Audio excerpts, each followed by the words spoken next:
అవకాశాన్ని బట్టి మొట్టమొదటిగా దేవాతి దేవునికి నేను స్తోత్రాలు వందనాలు చెల్లిస్తున్నాను. అదేవిధముగా దేవుని సన్నిధి కూడి వచ్చిన దేవుని బిడ్డలైన మీ అందరూ కూడా నా ప్రత్యేకమైన వందనాలు నేను తెలియజేస్తున్నాను. అందరికి వందనాలు. సరే, బైబిల్ నుంచి రండి.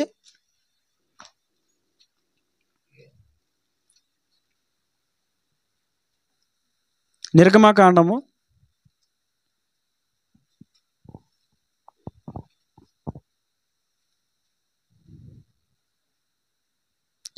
చూడండి. నిర్గమకాండము 5వ అధ్యాయము.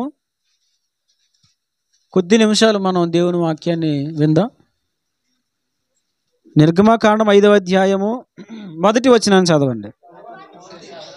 తరువాత మోషే అహరోనులు వచ్చి ఫరోను చూచి, ఇశ్రాయేలీయుల దేవుడని యెహోవా అరణ్యములో నాకు ఉత్సవము చేయుటకు నా జనులను పోనిమ్మని ఆజ్ఞాపించుచున్నాడని దేవుడు ఈ వాక్యముల ద్వారా మనతో మాట్లాడునుగాక. మోషే అహరోనులు వచ్చి ఫరోను చూచి, ఇశ్రాయేలీయుల దేవుడని యెహోవా అరణ్యములో నాకు ఉత్సవము చేయుటకు నా జనులను పోనిమ్మని ఆజ్ఞాపించుచున్నాడనిరి. శ్రద్ధగా వినండి. పోయిన వారం ఏ వాక్యము ద్వారా దేవుడు మనతో మాట్లాడారు గుర్తుందా మీకు?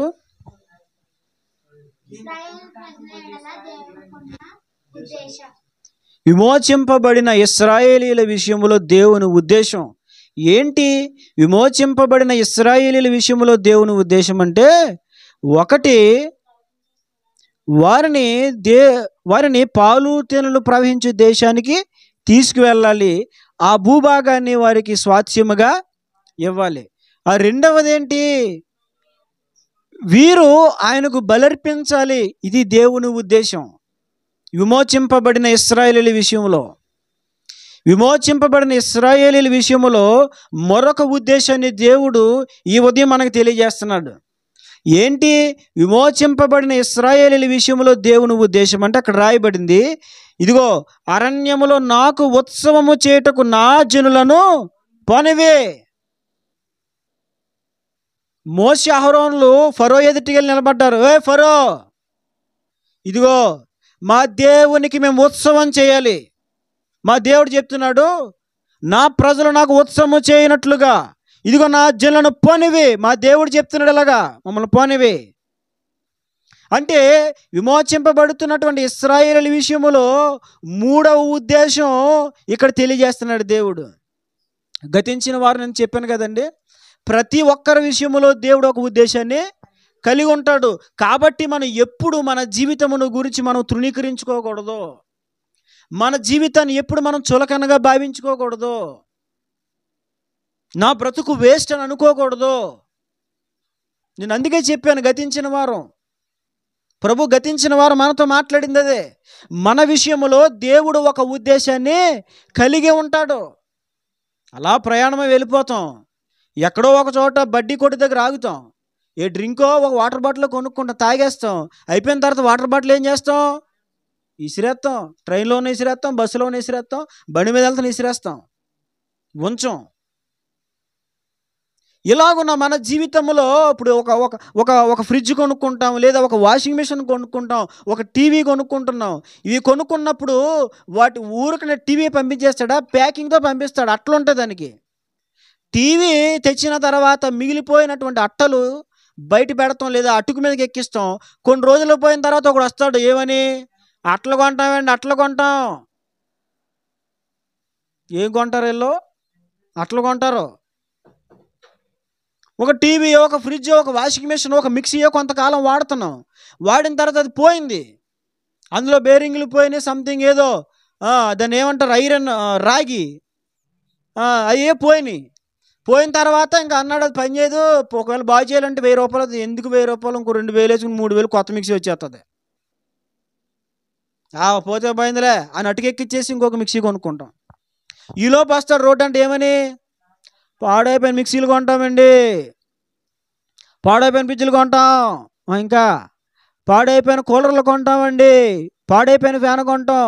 మీ ఇంట్లో పాడైపోయిన వస్తువులు, పనికిరానిగా ఉన్న చెప్పండి చెప్పండి చెప్పండి, ఏమంటారు? పాడైపోయినవి ఉన్నా మేము కొంటాం, మేము కొంటాం. చూడండి, నేను ఈ విషయాన్ని మీకు ఎందుకు తెలియజేస్తున్నానంటే, ఒక వస్తువు పాడైపోయిందని మనం పడేస్తాం. కానీ పాడైపోయిన వస్తువును కూడా కొనేవాడు ఒకడు ఉన్నాడు. బాటిళ్ళన్నీ పట్టుకెళ్ళి, ప్లాస్టిక్ డబ్బాలన్నీ పట్టుకెళ్ళి చెత్తలో పడేస్తాం. అక్కడికి ఇంకొకడు వస్తాడు, వాడొచ్చి ఇంత సంచేసుకుని వచ్చి ఆ బాటిల్ డబ్బాలన్నీ కూడా అందులో వేసుకుని వెళ్తాడు. పాడైపోయి పనికి రాకుండా ఒక పక్కన పడేసిన ఒక డొక్కుకే విలువ ఉంటే, ఆ డొక్కును కూడా కొనుక్కునేవాడు ఒకడు ఉంటే, దాన్ని తయారు చేసిన మనం ఎంత విలువ కలిగిన వాళ్ళు? ఆ డొక్కులు ఎవరు తయారు చేశారు? మనిషే కదా. దేవుడు సృష్టిలో పంచిపెట్టిన పదార్థములు, కృత్యములతోనే కదా తయారు చేశారు మనుషులు.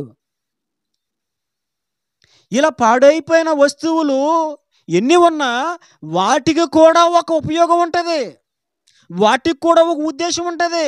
పాడైపోయిందని ఫ్యాన్ పక్కన పెట్టేస్తున్నాం, పాడైపోయిందని వాచి పక్కన పెట్టేస్తాం, కానీ దాన్ని కూడా కొనుక్కునేవారు ఒకరు ఉంటారు. ఈ మధ్యలో వస్తున్నారు కదా, ఫోన్లు కొంటామండి. ఫోన్లు, కీప్యాడ్ ఫోన్ అయినా, టచ్ ఫోన్ అయినా పాడైపోతే మేము కొంటామండి, మేము కొంటాం. బౌల్ ఇస్తామండి, బౌల్, పెద్ద బౌల్ ఇస్తాం. పెద్ద ఫోన్ అయితే పెద్ద బౌల్ ఇస్తాం, చిన్న ఫోన్ అయితే చిన్న బౌల్ ఇస్తాం. లేదంటే 2 గ్లాసు కప్పులు ఇస్తాం, గాజు కప్పులు ఇస్తాం. అబ్బాబ్బాబ్బా,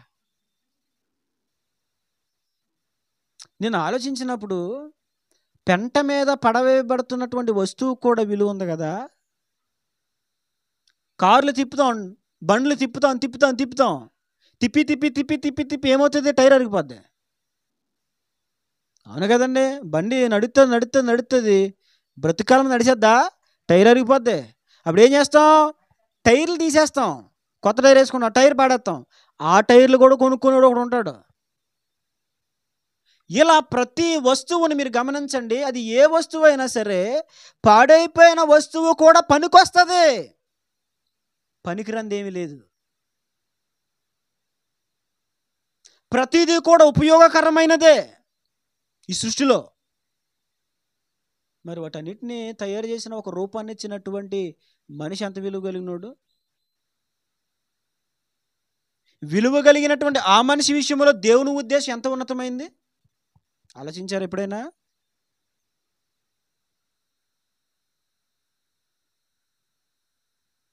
జీవితం అనేది చాలా విలువైంది. దేవుడు మనలో పెట్టినటువంటి ఆత్మ చాలా విలువైంది. దేవుడు మనలో పెట్టిన ఆత్మ ఎంత విలువైందో తెలుసా? అనిల్ అంబానీ కూడా కొనలేడు కోట్లు పెట్టి, అంత విలువైంది. అనిల్ అంబానీయే కాదు, ప్రపంచంలో కుబేర్లు, ఒకప్పుడు కార్లోస్ స్లిమ్, అంతకుముందు ఒకప్పుడు బిల్ గేట్స్, ఇప్పుడు ఎవరో నాకు తెలియదు. మరి అప్పుడు ధనవంతులు, నేను చదువుకున్న రోజుల్లో ధనవంతుల గురించి నేను చెప్తున్నాను. ప్రపంచంలోనే ధనవంతులు వాళ్ళు. అసలు వాళ్ళ సంపదకి అసలు మితి లేదండి, మితి లేదు. కోటీశ్వరులు, ఆ కోటీశ్వరులు కూడా కొనలేరండి ఆత్మను. ఒకసారి ఆలోచించండి, దేవుడు మీలో పెట్టిన ఆత్మ ఎంత విలువైందో ఒకసారి ఆలోచించండి. అందుకే ప్రభు ఏమన్నారు? ఒకడు సర్వలోకమును సంపాదించుకుని తన ప్రాణమును పోగొట్టుకుంటే వాడికి ఏం ప్రయోజనం? అంటే దేవుడు దీని ద్వారా తెలియజేస్తున్న విషయం ఏంటి తెలుసా? ఒరే, సర్వలోకము కంటే, సర్వలోక సంపదల కంటే నీ ఒక్క ఆత్మ చాలా విలువైందని దేవుడు చెప్తున్నాడు. పనికిరాదండి ఈ లోకం మన ముందు. మనలో దేవుడు పెట్టిన ఆత్మ ముందు ఈ ప్రపంచం పనికిరాదు. మీకు బాధ కలిగిన సత్యం ఇది. ప్రపంచమంతా వెలగా చేసేసి ఒక మనిషి ఆత్మను కొనాలంటే కొనగలుగుతారా? వెళ్ళిపోయిన ఆత్మను రప్పించగలుగుతారా? సాధ్యము కాదు. ఎంత విలువైనదో దేవుడు మనలో పెట్టిన ఆత్మ, ఒకసారి ఆలోచించండి. ఇంత విలువ కలిగిన ఆత్మను మనలో పెట్టి ఒక విలువైన వ్యక్తులుగా దేవుడు మనలను చేశాడు. భావం తెలుసు మనకి, భాష తెలుసు, ఆలోచన జ్ఞానము, వివేచన వరము, సమస్తమును కూడా దేవుడు మనలో, తెలివితేటలన్నీ కూడా దేవుడు మన మైండ్లో పొందుపరిచాడు దేవుడు. ఒక పశువుకి లేదు ఆ జ్ఞానం, ఒక వస్తువుకి లేదా జ్ఞానం? లేదు, వాటికి లేవు. వాటికి లేని జ్ఞానము దేవుడు మనిషికి ఇచ్చాడు. దుఃఖకరమైన విషయం ఏంటంటే మనిషి కంటే హీనంగా బ్రతుకుతున్నాడు మనిషి. పశువు కంటే హీనంగా బ్రతుకుతున్నాడు మనిషి. దేవుడు అంత జ్ఞానాన్ని ఇస్తే మనిషికి, ఇంత జ్ఞానం ఉంచుకొని కూడా పశువు కంటే జ్ఞానము లేనివాడిగా జీవిస్తున్నాడు మనిషి ఈ రోజున. ప్రతి ఒక్కరి విషయంలో దేవుడు ఒక ఉన్నతమైన ఉద్దేశములు, ప్రణాళికలు కలిగి ఉంటాడు. ఒకప్పుడు చచ్చిపోదాం అనుకున్నాను నేను. ఈ మధ్యలో నిలబడిన నేనే చచ్చిపోదాం అనుకున్నాను. లోక ప్రేమలో మునిగిపోయి, ఆ లోక ప్రేమలో లీనమైపోయి చివరికి ప్రేమ ఫెయిల్యూర్ అయిపోయిందని, ప్రేమ విఫలమైపోయిందని నడు రోడ్డు మీద నడుస్తూ, లారీలు, బల్లులు, బస్సులన్నీ వస్తూ ఉంటే నడు రోడ్డు మీద నడుస్తూ ఎటు వస్తున్నా ఏమొస్తున్నా చూసుకోకుండా ఏదో గుద్దెత్తి పోతాం, చచ్చిపోతాం అనుకున్న వ్యక్తిని నేను. మీరు ఎప్పుడైనా వాహనాలకు ఎదురు వెళ్ళారో లేదో నాకు తెలియదు. నేను వెళ్ళాను. టౌన్లో రద్దీగా తిరిగేస్తున్నాయి వాహనాలు, బండ్లు, కార్లు, లారీలు. ఏమొస్తున్నాయో చూసుకోకుండా ఇలా రోడ్డుకి అడ్డంగా వెళ్ళిపోయాను. ఏదో గుద్దేస్తే పోతాం. ఎందుకు అనుకున్నాను? బ్రతుకుని కూర్చుని విలువ నాకు తెలియదు. లోకంలో ఏదో ఉందనుకున్నాను. లోకంలో ఉన్నదే ప్రేమ అనుకున్నాను. కానీ జీవిత పరమార్థం అనేది నాకు తెలియదు. ఒకప్పుడు అనుకున్నాను, కానీ ఇప్పుడు తెలుసుకున్నాను. జీవితం విలువేంటో తెలుసుకున్నాను. ఇప్పుడు బ్రతకాలని ఉంది. దేనికోసమో తెలుసా? ఇప్పుడు బ్రతకాలను దేనికోసమో తెలుసా? మరి కొంతమంది బ్రతికించడం కోసం. ఇప్పుడు జీవించాలని ఉంది. ఎందుకో తెలుసా? కొంతమందిని జీవింపచేయటం కోసం. ఒకప్పుడు చచ్చిపోవాలని అని ఉండేది. మరణానికి ఎదురెళ్ళాను. నేనే కాదు, మా ఇంట్లో మా చిన్నాన్ని కూడా ఒకప్పుడు చనిపోదాం అనుకున్న వ్యక్తే. 2-3 సార్లు ఆ విజయవాడలో చదువుకుంటున్న సమయంలో 5 అంతస్తుల అపార్ట్మెంట్ ఎక్కేసి 2 కాళ్ళు రోడ్డు మీదకి పెట్టి ఉరికేద్దామని 3 సార్లు సూసైడ్ అటెంప్ట్ చేశాడు. 3 సార్లు. కానీ 3 సార్లు కూడా దేవుడు తప్పించాడు. తప్పించబడ్డాడు కాబట్టి ఇప్పుడు తప్పింపబడిన కొన్ని ఆత్మలను దేవుని వైపుకి త్రిప్పే సాధనంగా దేవుడు వాడుకుంటున్నాడు. నీ జీవితం గురించి నీకు తెలియదు విలువ. నా జీవితం గురించి నాకు తెలియదు విలువ. కానీ నీ జీవితము నీవు విలువైందని భావిస్తే, నా జీవితము నాకు విలువైంది నేను భావిస్తే, మన ద్వారా కొంతమంది సేవ్ అవుతారు.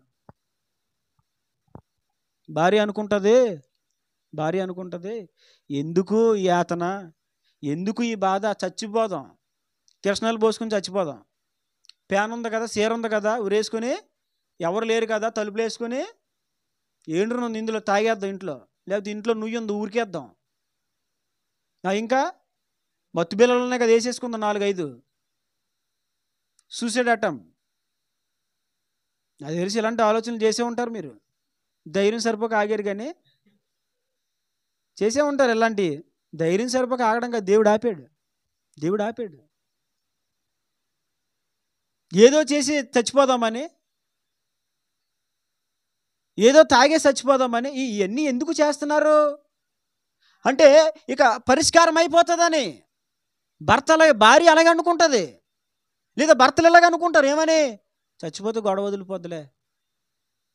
కానీ ఒక విషయం, చచ్చిపోతే మనం ఉద్ధరించేది ఏమీ లేదు. మనం బ్రతికి 10 మందిని బ్రతికించాలి. దేవునికి మహిమ కలుగును గాక. నువ్వేం చేయక్కర్లేదు. రే నానున్నాడు రా, నాన్న మాట వినబడితే చాలు ఇంట్లో అనుకోవాలి పిల్లలు. అమ్మ ఏం చేయక్కర్లేదురా, అమ్మ పలుకు వినబడితే నానా అని పిలిచి ఆ పలుకుంటే చాలురా. ఒకప్పుడు చచ్చిపోదాం అనుకున్న నాకు మా తల్లి నాకు ఆదరణ అయింది. ప్రేమలో విఫలమైపోయి ఏం చేయాలో అర్థం కాక రాత్రి అంతా పడుకోలేదు. తిరిగాను ఎక్కడ, రోడ్లంట పోకిరీగాళ్ళలాగా బండి వేసుకొని ఏ వ్యాన్లో కూర్చుంది. నేను ప్రేమించిన అమ్మాయి ఉన్న కాలేజ్ పెద్ద కాలేజ్ అది. ఆ కాలేజీలోని 300 వ్యాన్లు, ఆ కాలేజీకి సంబంధించిన వ్యాన్లు 300 బస్సులు అండి. 300 బస్సులు. ఇప్పుడు ఈ 300 బస్సుల్లో ఏ బస్సులో ఉందని గమనించాలని పసిగట్టాలి. వడిగట్టేశాను. ఏ బస్సులో ఉందో టార్గెట్ చేశాను. ఒక్కొక్క బస్సు వెళ్తూ ఉంటే ఒక్కొక్క బస్సు రై రై రై మనం దాడుతూ ఉంటాయి. అక్కడ సూరంపాలెం కాలేజ్, అది మా పేరు కూడా చెప్పేశాను.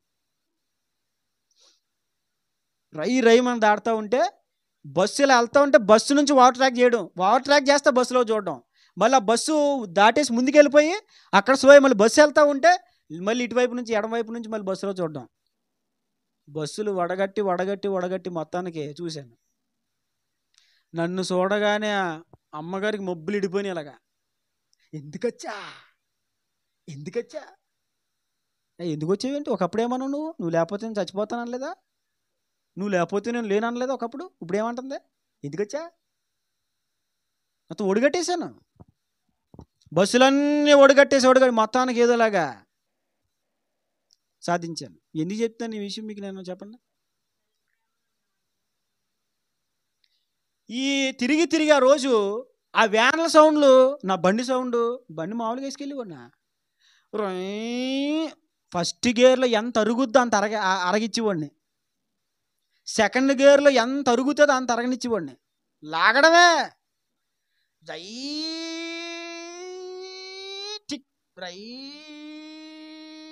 అది వెళ్ళిదాకా లాగడమే. ఇక ఇంటికి వచ్చాక అయ్యే శబ్దాలు తిరుగుతున్నాయి రాత్రి మైండ్లో. బస్సుల సౌండ్లు, నా బండి సౌండ్, ఇదే వినబడతా ఉంది మైండ్లో. తిరుగుతూ ఉంది. నిద్ర పట్టలేదు. చాలా బాధగా ఉంది మనసు అంతా. బాధలో బాధ ఇంకోటి అన్నట్టు, నా దగ్గర వీడియో కాన్ ట్యాబ్ ఉండేది అప్పుడు. ఆ ట్యాబ్ వాళ్ళు తీసేసుకున్నారు. దేవునికి ఒక బండితాళం అని ఇచ్చారు. ఆ బండితాళం కూడా తీసుకుంటే ఏమైపోయిన పరిస్థితి. ఆ ట్యాబ్ వాళ్ళు తీసేసి, మంచి ట్యాబ్ అండి అది, చాలా మంచి ట్యాబ్.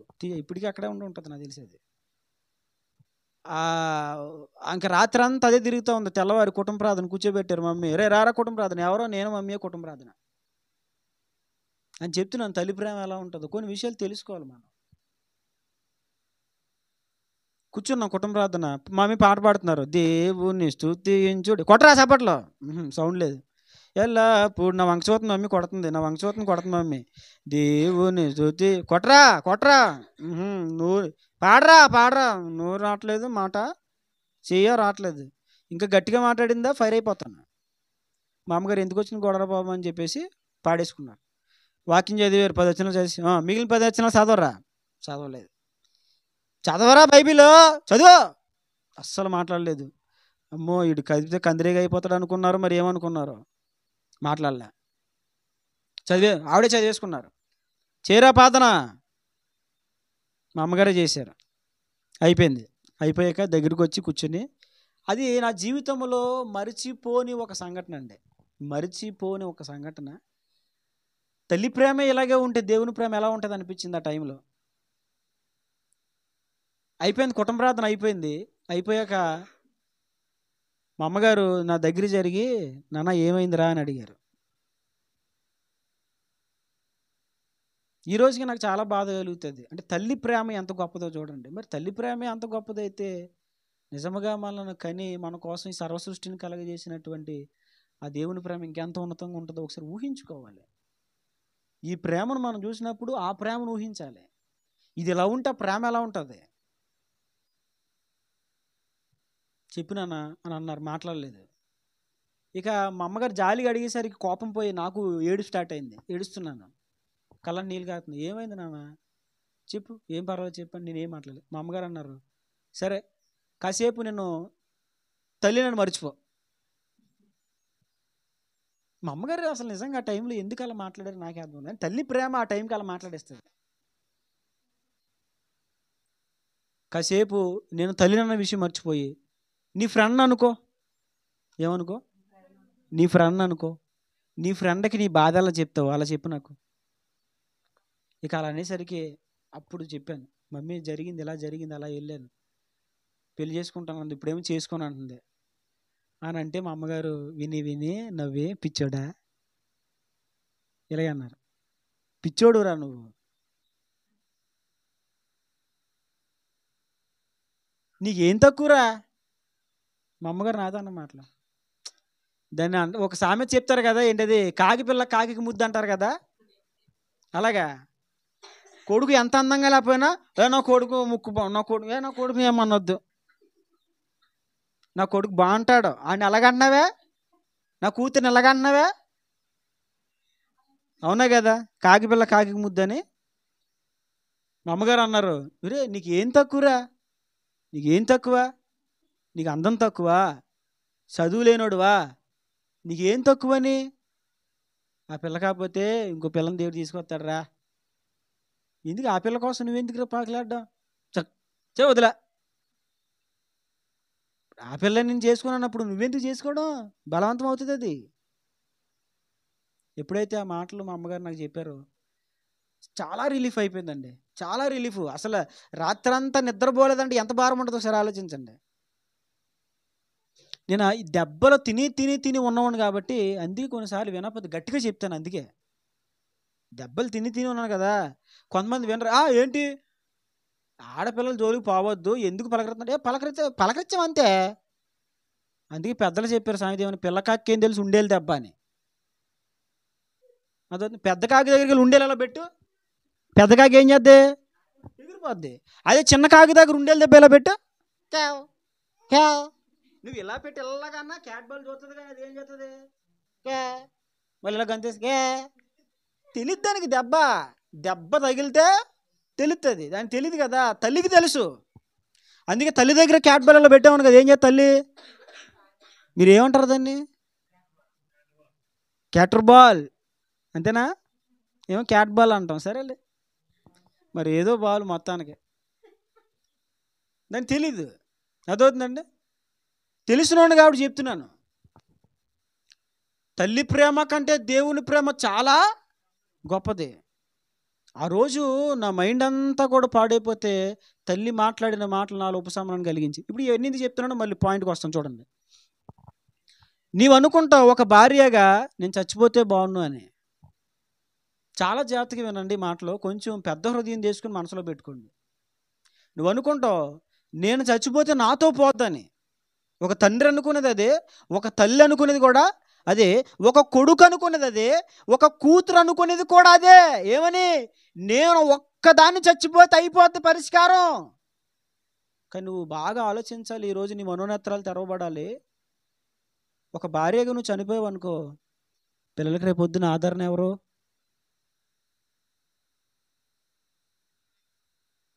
ఒక భర్తగా నువ్వు చనిపోయావు అనుకో, రేపొద్దున భార్యకి భరోసా ఎవరు,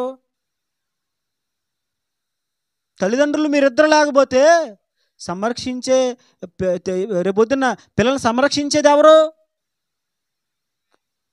అంటే నువ్వు చచ్చిపోతున్నావు, నీ బాధతో నువ్వు చచ్చిపోతున్నావు, నీ బాధతో నువ్వు చచ్చిపోయి ఇంకొకరికి బాధ కలిగిస్తున్నావు. అవునా కదా?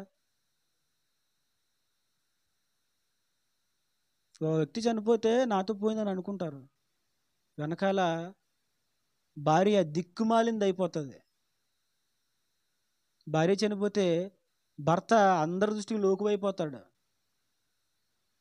కోడలు కూడా అనుమానిస్తుంది రేపు పొద్దున్న. అవునా కదండి? జరగట్లేదు అలాంటి పరిస్థితులు. కనుక ఎందుకు పరిశుద్ధాత్మ దేవుడు ప్రేరేపిస్తున్నాడు, జాగ్రత్తగా వినండి. ఎప్పుడు నేను చనిపోతే నాతోనే సమస్య అయిపోద్దని అనుకోవద్దు ఎవ్వరూ కూడా, దయచేసి. అర్థమవుతుందా? ఇవన్నీ ఎందుకు చెప్తున్నానంటే దేవుడు మన విషయంలో కొన్ని ఉద్దేశాలు కలిగి ఉన్నాడు. నువ్వు బ్రతకాలి, కొంతమంది నీ చేత బ్రతికించబడాలి, నువ్వు మంచిగా ఉండాలి, నీ ద్వారా నీ కుటుంబం మంచిగా ఉండాలి. ఒక వ్యక్తి కుటుంబంలో చనిపోతే అది తీరని దెబ్బండి, పూడ్చని గాయం. ఎవరు పూడ్చగలుగుతారు? అనుకుంది. ఇప్పుడు నేనే చనిపోయాను అనుకోండి, ఎలా ఉంటుంది ఒకసారి ఆలోచించండి. ఏమా టీంలోకి వెళ్ళండి ఒకసారి, నేను చనిపోయాను అనుకో ఎలా ఉంటుంది, ఒకసారి టీం ఆలోచించండి. అందుకే నేను చెప్తాను, ఒకసారి మనం మాట్లాడినప్పుడు ఒకసారి ఆలోచించుకొని మాట్లాడాలి. కొన్నిసార్లు ఎవరైనా నాకు ఏదైనా చెప్పారనుకో, నేను మాట్లాడను. ఎందుకని, సడన్గా ఏం మాట్లాడినా తెలీదు, కొంచెం ఆలోచించుకోవాలి. ఎందుకని, ఆ ఫ్లోలో ఏం మాట్లాడుతానో తెలీదు, నోటంటే ఏం మాట వస్తుందో తెలీదు. ఆ మధ్యలో ఒక ఆయన నాకు ఫోన్ చేసి డూట్ అని మాట్లాడుతున్నాడు. నేనేం చేశాను తెలుసా? ఫోన్ కట్టేశాను. ఎందుకని? ఎందుకు కట్టేశాను? నేను కూడా రైజ్ అయితే ఏదో ఒక కాని మాట వచ్చేస్తుంది. కాబట్టి ఆలోచించండి. ఇక్కడ ఉన్న నా విషయంలో, కూర్చున్న మీ అందరి విషయంలో కూడా దేవుడు గొప్ప ఉద్దేశాలు కలిగి ఉన్నాడు. ఇశ్రాయేలీల పట్ల ఎలా అయితే దేవుడు గొప్ప ఉద్దేశాలు కలిగి ఉన్నాడో, ఈ రోజున మన పట్ల కూడా దేవుడు అలాంటి ఉద్దేశాలే. ఇప్పుడు ఇశ్రాయేలీలు 6,03,550 మంది ఆ ఐగుప్తు దేశం నుంచి కనాను బయలుదేరడానికి వస్తే, కనాను పొలిమేరల యోర్దాను నది దగ్గరకు వచ్చేసరికి యుద్ధ వీరుల సంఖ్య 6,03,550 మంది అయితే, ఈ కనాను పొలిమేరలకు వచ్చి మరలా ఇక్కడ లెక్క మొదలు పెడితే ఆ లెక్కలో ఇద్దరే తేలేరు, ఇద్దరే బ్రతికారు. కానీ 6 లక్షల చిలుకు ప్రజల విషయంలో దేవుని ఉద్దేశం ఏంటి?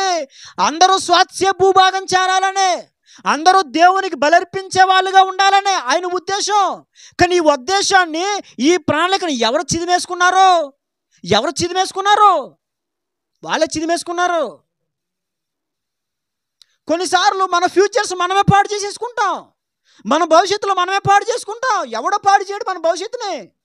మన భవిష్యత్తు పాడైపోవడానికి దేవుడు కారణం కాదు. మన భవిష్యత్తు పాడైపోవడానికి మన భార్య, మన పిల్లలు లేదా మన తోబుట్టులు ఎవరు కారణం కాదు. మన భవిష్యత్తులో పాడైపోవడానికి మన కారణాలే ఉంటాయి కొన్నిసార్లు. అన్నిసార్లు నేను చెప్పట్లేదు, కొన్నిసార్లు.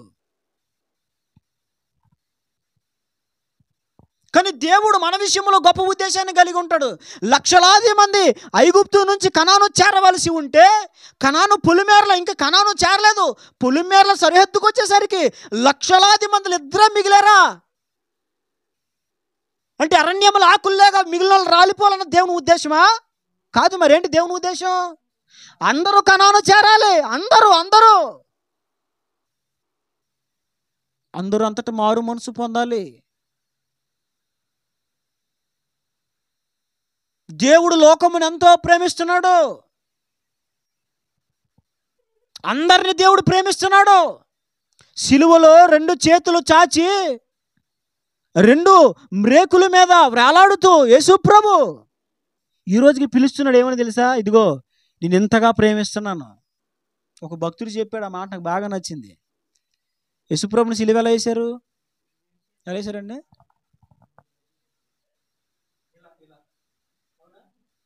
యేసుప్రభు ప్రతి కదలికలో ఒక భావం ఉంటుంది.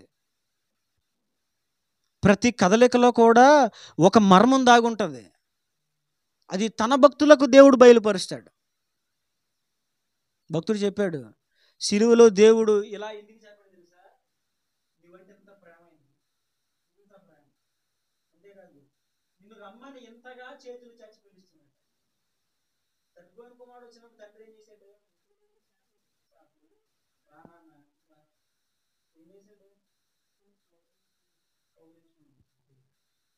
కౌగిలించుకునేటప్పుడు ముందు జరిగే ప్రాసెస్ ఏంటి? చేతులు. అంటే సిలువలో ఆయన చాపిన చేతులు దేన్ని సూచిస్తున్నాయి? ఆయన ప్రేమ, ఆయన ఆప్యాయత, ఆయన ఒక ఘనమైన ఆహ్వానాన్ని సూచిస్తున్నాయి. అంత ప్రేమ కలిగిన దేవుడు, అందరూ చేరాలన్నది దేవుని ఉద్దేశం. అయితే వారి భవిష్యత్తులో చిదిమేసుకున్నారు.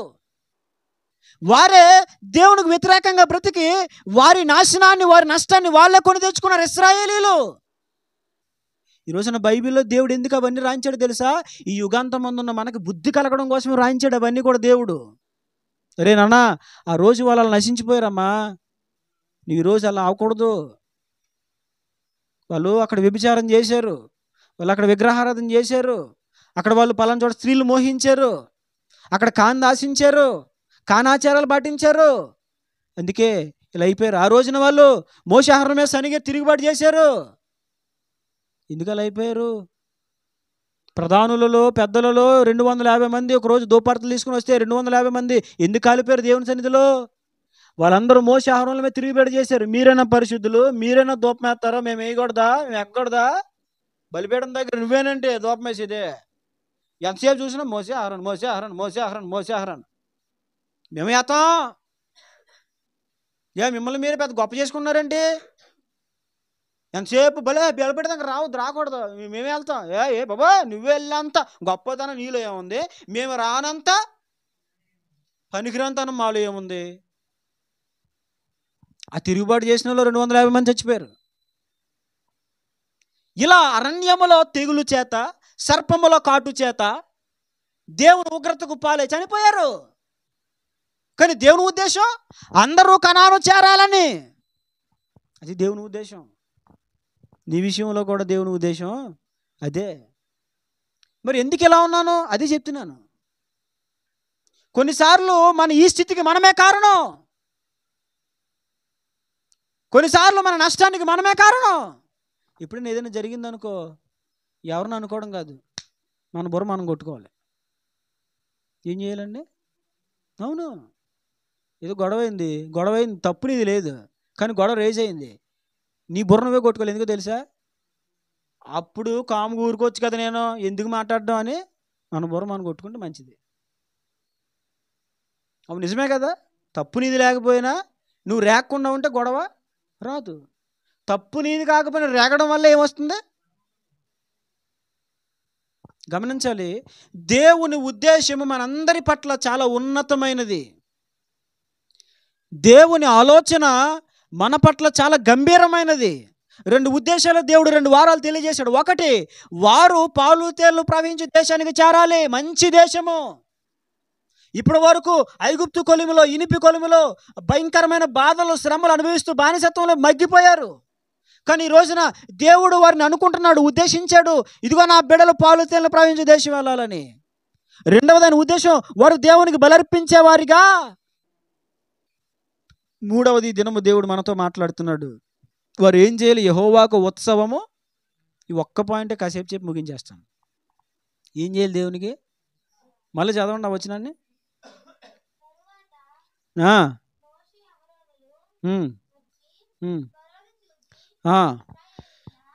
దేవుడని యెహోవా ఏమంటున్నాడంటే, అరణ్యములో నాకు ఉత్సవము చేయుటకు నా జనులను పోనిమ్మని ఆజ్ఞాపించుచున్నాడనిరి. ఇప్పుడు దేవుని ఉద్దేశం ఏంటి? మూడవది, జనులు ఏం చేయాలి? దేవుని ప్రజలు ఏం చేయాలి? ఇశ్రాయేలు ఏం చేయాలి? దేవునికి ఉత్సవం చేయాలి. దేవుని ఉద్దేశమో తెలుసా? దేవుని ఉద్దేశం ఏంటో తెలుసా? నీవు నేను ఆయనకి ఒక ఉత్సవం చేయాలి. ఉత్సవం అంటే ఏంటి? అది కరెక్ట్గా చెప్పారు. ఉత్సవానికి కొన్ని పర్యాయ పదాలు ఉంటాయి. ఆనందం, సంతోషం, ఉల్లాసం, ఉత్సాహం, జోష్ అన్న కూడా అది ఇందులోకే వస్తుంది. పర్యాయ పదాల్లో ఇవన్నీ కూడా. ఇప్పుడు ఏం చేయడం దేవుని ఉద్దేశం? మనము ఏమి చేయడం దేవుని ఉద్దేశం అంటే, దేవునికి మనం ఉత్సవం చేయాలి. దేవునికి చేయాలి, మనం ఉత్సవం చేసేసుకోవడం కాదు. ఇప్పుడు స్టార్ట్ అయింది కదా, ఏం సీజన్ ఇది? పండగ సీజను, క్రిస్మస్. తార వెలసింది నింగిలో మురిసింది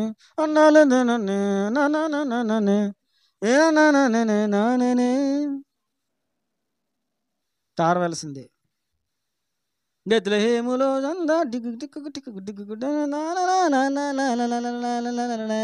ఈ ఉత్సవములో ఇప్పుడు చాలామంది చేసేది తెలుసా? పండగ పేరున, క్రిస్మస్ పేరున మందు కొట్టు. ఈ క్రిస్మస్ పేరున చాలామంది చేసే పనులు తెలుసా? ఎక్కడికే మందిరం దగ్గరకు వచ్చి నాటకాలు, డ్యాన్సులు, డ్రామాలు వేయడానికి వచ్చి ఇప్పుడు ఇక్కడ వీళ్ళు లైన్లు వేసుకుంటారు. ఏంటవి లైన్లు వేసుకోవడం అంటే? సైట్లు కొట్టుకుంటారు, బీట్లు కొట్టుకుంటారు. ఇప్పుడు అక్కడ అమ్మాయి అబ్బాయి, అబ్బాయి అమ్మాయి, హాయ్ హోయ్ మెసేజ్లు, లుక్కులు. ఎక్కడా? క్రిస్మస్కి వచ్చి నువ్వు లుక్కులు వేసుకుంటావా? అలా లుక్ వేసాడు సంసోను, కళ్ళు తీసేశారు. అయ్యగారు వెళ్ళిన చోటాలు ఏం చేస్తాడు? కొంతమంది లుకింగ్ కూడా ఎలా ఉంటుంది? ఆ లుక్లోనే ఉంటుంది. ఏంటిది? మోహం. ఆ లుక్లో ఏముంటుందండి? మోహం. అయ్యి బాబా, ఆ లుక్ చూస్తాను, ఏటర్ బాబా, ఏంటి ఏది ఏదో చేస్తుంది, ఏదో అవుతుంది అన్న డౌట్ వచ్చేద్ది మనకి. అలా లుక్లు వేసుకునే సంసోన్ జీవితం పాడైపోయింది. ఇప్పుడు ఈ పండగ పేరున చేసే పనులు ఇవి. పండగకి వేలే కొత్త బట్టలు వేసేసుకొని, అంటే సంతోషం అంతా ఎవరిదే? అది కాదు దేవుడు చెప్పింది. నీవు ఆయనకు ఉత్సవం చేయాలి, నీవు ఆయన సంతోష పెట్టాలి దేవుణ్ణి. ఇది దేవుని ఉద్దేశం. మనము దేవుని సంతోష పెట్టేవారుగా ఉంటే, జాగ్రత్తగా వినండి, మనము దేవుని సంతోష పెట్టేవారుగా ఉంటే మనకు సంతోషం కలుగుతుంది. దేవునికి మహిమ కలుగును గాక. నీకు సంతోషం కలగాలంటే ముందు నువ్వేం చేయాలి? దేవుని సంతోష పెట్టాలి. అంటే నీ ద్వారా దేవుడు సంతోషపడాలి, హ్యాపీ ఫీల్ అయిపోవాలి. ఎవరో అడుగుతున్నాను, ఎప్పుడైనా నీ ద్వారా దేవుడు సంతోషపడ్డా? ఎప్పుడైనా దేవుడు నీ ద్వారా సంతోషపడ్డా? లేదంటే ప్రతిరోజు దేవుని గాయాలు రేపుతున్నావా? దేవునికి కాని పనులు నువ్వు చేసినప్పుడల్లా దేవుని గాయాలు రేగుతాయి.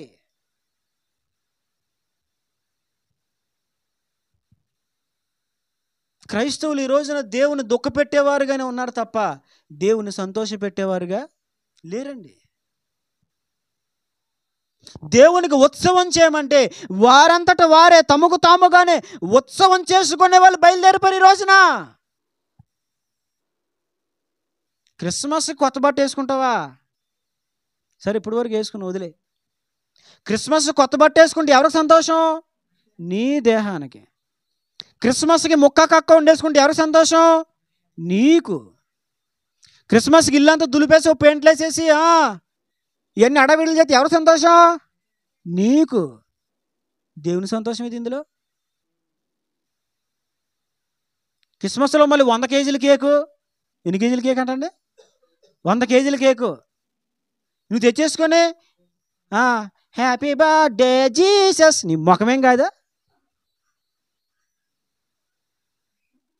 ఇప్పుడు అక్కడ కట్ చేసేసి నువ్వు తిను, నువ్వు పాంకో, నెత్తికి పాంకో, ముక్కుకు పాంకో, ఇంతే. నోట్లోకి వెళ్ళి కేకు మూతికి రాసుకుంటావా? నోట్లోకి పెట్టుకునే కేకు ముఖానికి రాసుకుంటావా? తినేది తినడం మానేసి తినేది పట్టుకొచ్చి ఆచారం చేస్తావా? ఇవన్నీ ఇప్పుడు జరుగుతాయి. ఇప్పుడు ఇందులో దేవుడు ఎక్కడ సంతోషపడుతున్నాడు? నేను క్రిస్మస్ సందర్భం కాబట్టి చెప్పాను, కానీ సీజన్ కదా ఇది. ఇప్పుడు సీజను. అబ్బో, ఇప్పుడు షాపింగ్లు చూసుకో, మ్యాచింగ్లు, అబ్బబ్బబ్బబ్బ, కోలాట కర్రలు అక్కడ ఆడేస్తాయి. ఇప్పుడు అక్కడ కోలాట కర్రలు అక్కడ ఆడేస్తాయండి. నా చిన్నప్పుడు గుళ్ళు కూడా ఆడి ఏంటయ్యి కోలాట కర్రలు అక్కడ ఆడి, ఇప్పుడు ఇక్కడ ఆడేస్తున్నాయి. ఇప్పుడు ఇక్కడ ఆడేస్తున్నాయి. ఎక్కడా? ఎప్పుడో చిన్నప్పుడు చూసేవాడిని భరతనాట్యాలు. ఏంటయ్యి తీయడం, నాకు జీళ్ళు తీతారా ఇలాగంట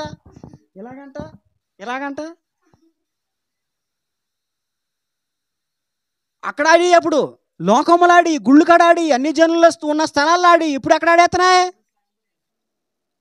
ఇవన్నీ దేవుని సంతోషమా? మనము దేవునికి ఉత్సవం చేయాలి. మన ద్వారా దేవుడు హ్యాపీ ఫీల్ అయిపోవాలి. ఈ రోజు నుంచి మీరు అందరూ దేవుని సంతోష పెట్టేవారుగా ఉందురు గాక. దేవుడు సంతోషపడాలంటే ఏం చేయాలి చూడండి.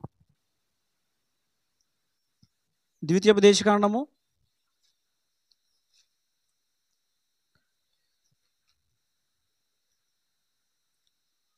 30వ అధ్యాయము.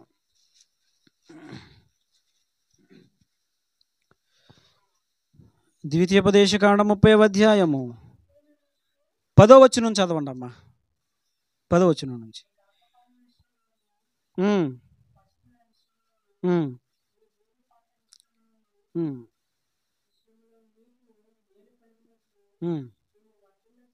ఇక్కడ నుంచి జాగ్రత్తగా చూడండి. ఈ ధర్మశాస్త్ర గ్రంథమందు వ్రాయబడిన ఆయన ఆజ్ఞలను కట్టడలను నీవు గైకొని నీ దేవుడని యెహోవా మాట విని నీ పూర్ణ హృదయముతోనూ నీ పూర్ణాత్మతోనూ నీ దేవుడైన యెహోవా వైపు మలునప్పుడు యెహోవా చూడండి యెహోవా నీ పితరుల యందు ఆనందించునట్లు నీకు మేలు చేయుటకు నీ యందును ఆనందించి నీ వైపు మళ్ళును, దేవునికి మహిమ కలుగును గాక. దేవుడు ఎప్పుడు ఆనందిస్తాడు? పితరులు ఆల్రెడీ ఆనంద పెట్టారంటండి. బైబిల్ రాయబడింది, పితరులు అంతకుముందే దేవుని సంతోషపరిచారు. వారు ఎలా సంతోషపరిచారు? ఆయన ధర్మశాస్త్రంలో వ్రాయబడిన ఆయన ఆజ్ఞలు కట్టడలు గైకొనుట ద్వారా దేవుని సంతోషపరిచారు. దేవుని మాట వినుట ద్వారా, అంతేకాదు పూర్ణ హృదయముతో పూర్ణ మనసు దేవుని వైపు మల్లుకొనుట ద్వారా వారు దేవుని సంతోషపెట్టారు. ఎవరు? పితరులు. బైబిల్ రాయబడింది. ఇప్పుడు మన విషయంలో దేవుడు సంతోషపడాలంటే పితరులు ఎలా అయితే దేవుని ఆజ్ఞలు కట్టడలు విధులు గైకొన్నారో అలా ఇప్పుడు మనము దేవుని ఆజ్ఞలు కట్టడలు గైకోవాలి. అప్పుడు మన విషయంలో దేవుడు సంతోషపడాలంటే ఏం చేయాలి? దేవుడు మన కొరకు నియమించిన వాక్యమును మనము గైకోవాలి. దేవుడు మనకిచ్చిన ఆజ్ఞలు కట్టడలు మనము అనుసరించాలి. అప్పుడు నీ విషయమై దేవుడు సంతోషపడతాడు. ప్రభా ఇదిగో మరి నీ తల్లి నీ సహోదరులు వచ్చారు అంటే ప్రభు అన్నారు, అటు ఇటు కలయి చూచి అన్నారు, ఎవరు నా తల్లి, ఎవరు నా సహోదరులు?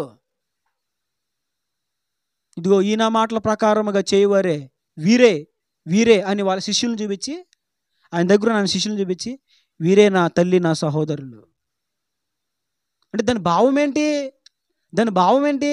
ఎవరైతే ఆయన మాట వింటారో, ఎవరైతే ఆయన ఆజ్ఞలు అనుసరించి నడుచుకుంటారో వారే ఆయనకి ఇష్టలు, వారే దేవుని సంతోషపెట్టేవారు. బాగా గుర్తుపెట్టుకోవాలి. నువ్వు ఎప్పుడైతే దేవునికి వ్యతిరేకంగా వెళ్తావో, వ్యతిరేకమైన పనులు చేస్తావో, వ్యతిరేకంగా నడుచుకుంటావో అప్పుడు నువ్వు దేవుని బాధ పెడుతున్నావు.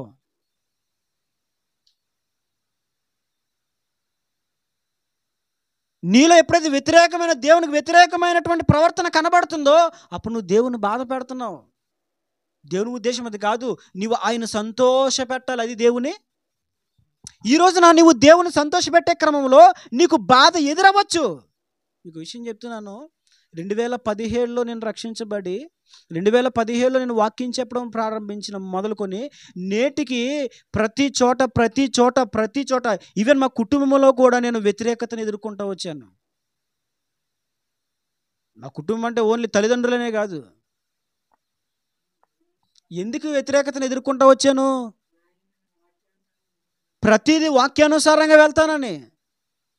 మా తల్లి నేను మీ దగ్గర నేను వ్యతిరేకంగా చేసి చెప్పాలని ఆమె అపార్థం చేసి మాట్లాడట్లేదు. ఒకానొక సందర్భంలో నన్ను కన్న తల్లే నేను వెళ్తున్న నియమమైనటువంటి మార్గమును చూసి, అందుకే నీకు ఇంకా పిల్లలు పుట్టలేదు అన్నారు మా అమ్మగారే. శామ్యూల్ గారు కట్ చేసేయండి. ఎవరో నన్ను కన్నా తల్లి అంటే ఆవిడ అన్నదన్న బాధ లేదులే, తల్లి ఆవిడ ఏదోటి అంటుంది. కొట్టడానికి కూడా సరిపోద్ది ఆవిడ. నా భార్య ఎదురు ఇప్పుడు నన్ను కొట్టినా పర్వాలేదు, కొట్టించుకుంటాను. ఎవరు ఆవిడ? తల్లి. కానీ చెప్తున్నాను మాట. అంటే నేను ఎందుకు ఇది జ్ఞాపకం చేశానంటే వాక్యమును మనం గైకొని నడిచినప్పుడు ఎంత వ్యతిరేకత ఉంటుంది, చాలా బాధ అయిపోద్ది మనసంతా. వాక్యమును అనుసరించి వెళ్తున్నప్పుడు నేను అందరూ వదిలేస్తారు. ఇర్మియా ప్రవక్త కాలంలో ఎంతోమంది వందలాది మంది ప్రవక్తలు ఉన్నారు. కానీ వందలాది మంది ప్రవక్తలు ఇర్మియా ఒక్కడిని చేసి ఇర్మియాకి అందరూ వ్యతిరేకమైపోయారు. అర్థమవుతుందండి? చాలా జాగ్రత్తగా వినండి. ఇర్మియాని ఒక్కడిని చేసి అందరూ ఒకటైపోయారు. వందలాది మంది ఒకటి, ఇర్మియా ఒక్కడే ఒకటి. ప్రవక్తలే ఇర్మియాకి హాని కలిగించాలని చూశారు. విన్నామమ్మ జాషువా?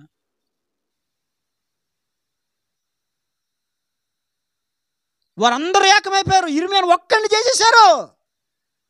వీడు మనకి పీడ వంటి వాడు, వీడు మరణానికి తగినవాడు, వీడు చంపేండి, బ్రతకూడదు వీడు. ఎప్పుడు మన పట్టణానికి మన దేశానికి వ్యతిరేకమైన వాక్కులే పలుకుతాడు, ఎప్పుడు మనకు నాశనం అవుతుందని చెప్తాడు, చెరలోకి వెళ్ళిపోతామని చెప్తాడు, బబులోను రాజు వస్తాడని చెప్తున్నాడు. ఎప్పుడు ఇదే మాట, ఎప్పుడు ఒక్క మంచి మాట ఉండదు ఈ నోట్లోనే. ఎప్పుడు ఒక మంచి మాట పలకడా, ఎప్పుడు ఇదే మాట, చచ్చిపోతారు, నాశనం వచ్చేది. మరి దేవుడిచ్చాడయ్యా. కొన్ని సంవత్సరాలుగా ప్రకటిస్తున్నాడు ఆ వాక్కుని. ఎవరు? ఇర్మియా. ప్రకటిస్తున్నప్పుడు ఎన్ని సంవత్సరాలు చూడండి, అతడు ఎన్ని సంవత్సరాల వ్యతిరేకతను ఎదుర్కొన్నాడు. రండి ఒకసారి మీకు ఆ విషయాన్ని మీకు జ్ఞాపకం చేస్తాను. ఇర్మియా గ్రంథము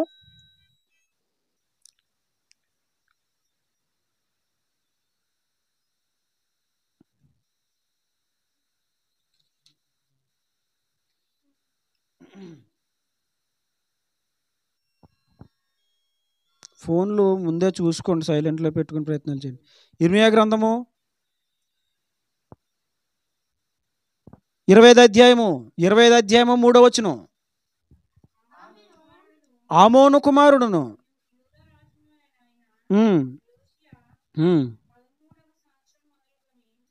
ఆ 2వ వచనం నుంచి చదివితే చాలా స్పష్టంగా మీకు అర్థమవుతుంది. చూడండి, ప్రవక్త అయిన ఇర్మియా ఎవరితో మాట్లాడుతున్నాడు? ఇర్మియా యూదా ప్రజలందరితో, యెరూషలేము నివాసులందరితోనూ ఆ వాక్కును ప్రకటించిన. ఏంటది? చూడండి, యోషియా 13వ సంవత్సరం మొదలు. ఎప్పటి నుంచి? చూడండి ఎప్పటి నుంచి అతడు వాక్కును ప్రకటించడం మొదలుపెట్టాడు తెలుసా?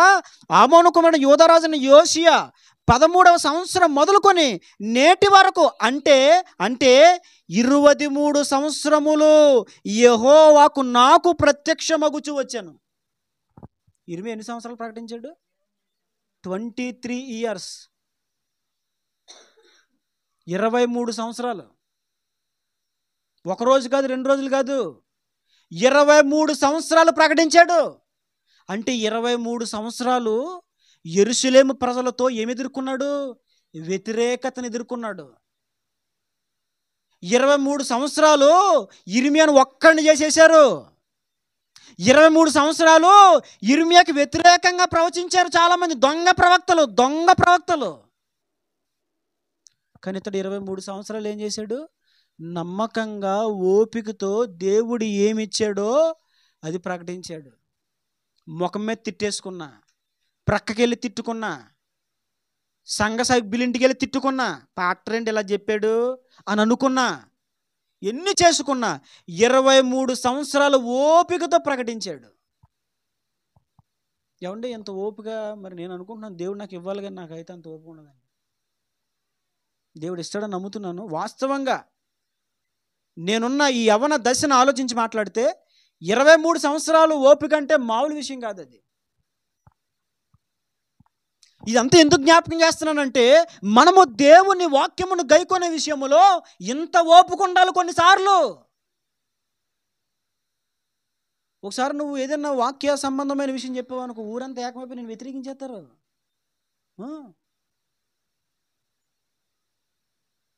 నేను ఒక్కడిని చేసేస్తారు. నిజం.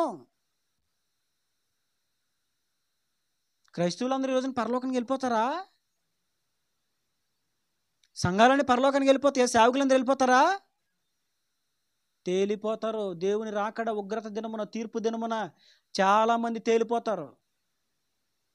తేలిపోయే గుంపులో మనం ఉంటామో, తేలని గుంపులో మనం ఉంటామో మనం నిర్ణయం తీసుకోవాలి. 23 సంవత్సరాల వ్యతిరేకత, భయంకరమైన వ్యతిరేకత. ఇర్మియాని ఎన్నిసార్లు చంపుదామనుకున్నారో, ఎన్నిసార్లు అటాక్ చేశారో. నీళ్లు లేని బురద కలిగినటువంటి గోతులోనికి వేసేశారు. ఒకసారి కొన్నాళ్ళు చెరసాల్లో పెట్టేశారు. అందరి ఎదురుగా దవళ్ళ మీద కొట్టేశారు. తిండి సరిగ్గా పెట్టేవారు కాదు. ఎవరికి? అసలు మనం అనుభవించే శ్రమలే కాదండి, మనం అనుభవించేవి కష్టాలే కాదు. తిండి సరిగ్గా పెట్టేవారు కాదు. కుక్కకి పడేస్తారు చూసారా ముద్ద. ఇంత గనుడైన సేవకుడు, దేశ క్షేమము కోరి ప్రవచించే ఈ సేవకుడిని సన్మానించడం మానేసి, గౌరవించి ఆయన మాటకు లోబడ్డం మానేసి ఏం చేశారండి?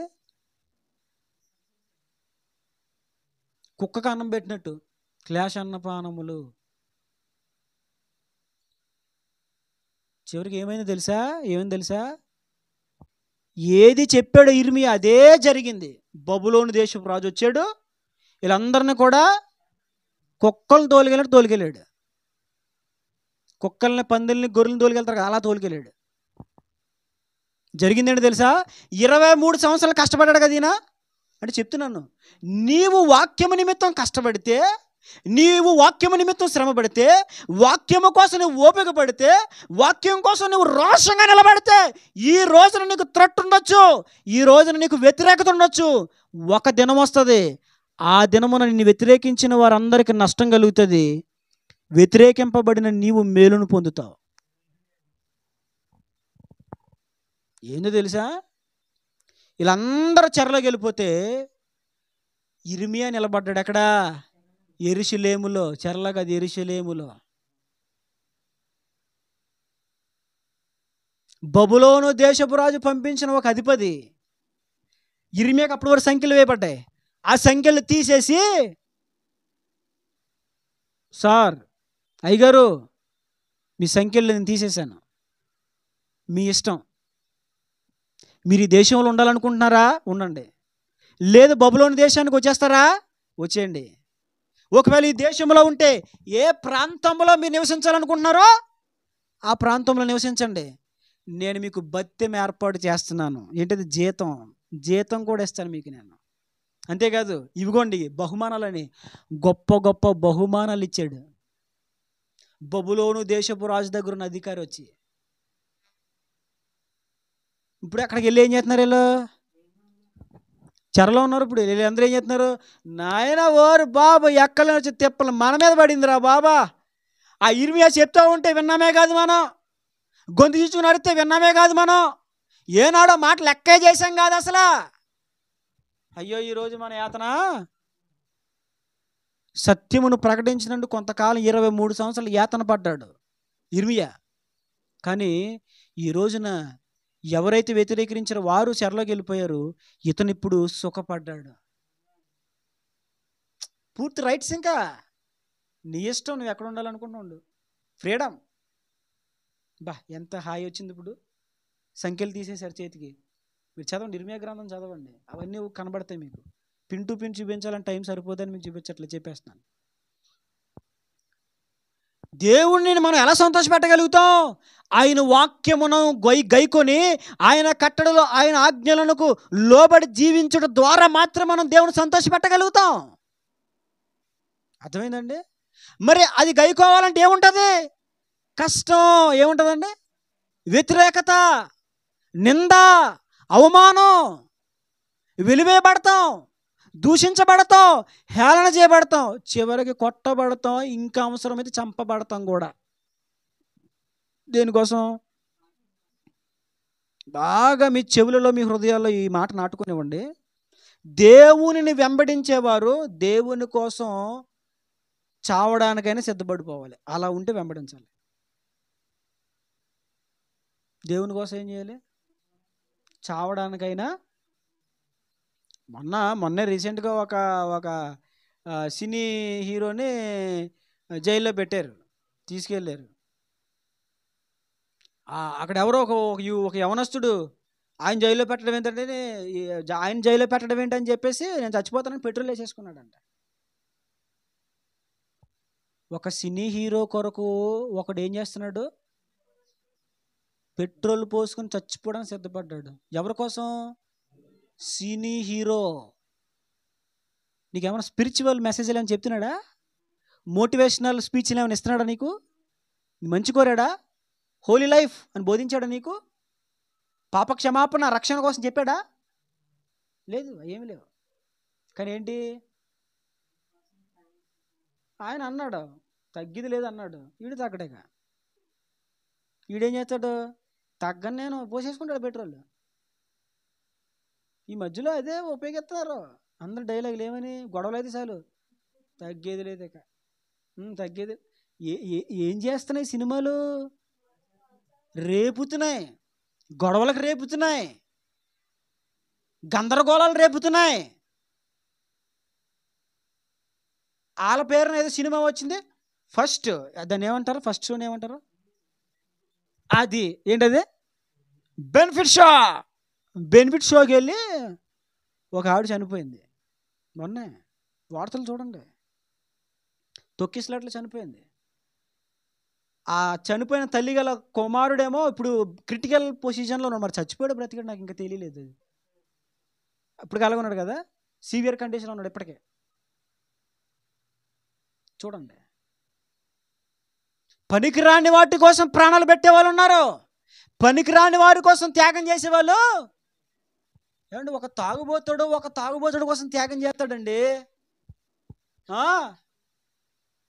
చేస్తాడు. రే మామా, రే ఎవడు రాడు నా మోన్ అంటావంటావు నువ్వా? ఒక రోజు తాగేసి గొడవకు వచ్చాడు ఒకడు.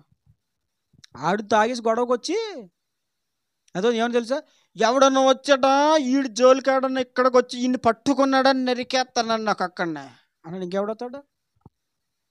ఏం త్యాగం అండి! తాగుబోతుల్లో త్యాగం, త్రాగుబోతుల ఐక్యత ఏంటిదండి?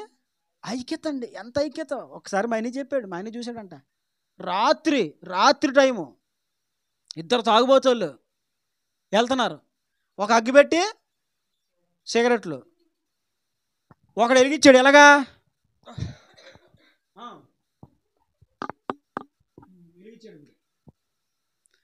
వీడు తాగిన మైకుల్లో ఒకే పుల్లతో ఆడి వెలిగించడం మర్చిపోయాడు. వీడు వెలిగించేసుకున్నాడు. ఇప్పుడు ఆడి వెలిగించాలంటే ఎలాగా? ఇప్పుడు వీడు సొట్టలు ఎట్టుకునంట, ఒరే మామ అద్దా పట్రా పోగో. ఎంత ఐక్యత అండి! ఎవరిలోని ఎంత త్యాగం వారిలో! కానీ ఈ రోజున దేవుని నమ్ముకున్న మనకి దేవుని విషయంలో అంత త్యాగపూరితమైన హృదయాలు లేవు. దేవుని కోసం అవసరమైతే చస్తా అని చెప్పాలి. చెప్పండి ఒకసారి. రావట్లేదు, కష్టమవుతుంది అయ్యగారండి, ఇబ్బంది అయిపోతుంది బాబాయ్. ఏంటిది? అది మరి జాత మాట్లాడే ముందు ఆలోచించుకుని నిర్ణయం తీసుకోవాలి. దేవుని కొరకు ఏం చేయాలి? అవసరమైతే చనిపోవడానికైనా అలా ఉంటేనే దేవుణ్ణి, అలా వెంబడిస్తేనే నువ్వు దేవుని మాటను గైకోగలుగుతావు. లేదంటే నువ్వు గైకోలేవు. శ్రమ వచ్చినప్పుడు ఏమైపోతావు? ఎవడు దేవుని మాటను శ్రమ వచ్చినప్పుడు గైకుంటాడు తెలుసా? శ్రమ వచ్చిన ఎవడు తప్పుకోడు తెలుసా? దేవుని కోసం చావడానికైనా సిద్ధపడినోడు దేవుని మాట మీద నిలబడిపోతాడు. అవసరమైతే తిండి లేకపోయినా చస్తాడే కానీ రాజీ పడ్డావు. ముద్దుకే రాజీ పడ్డా?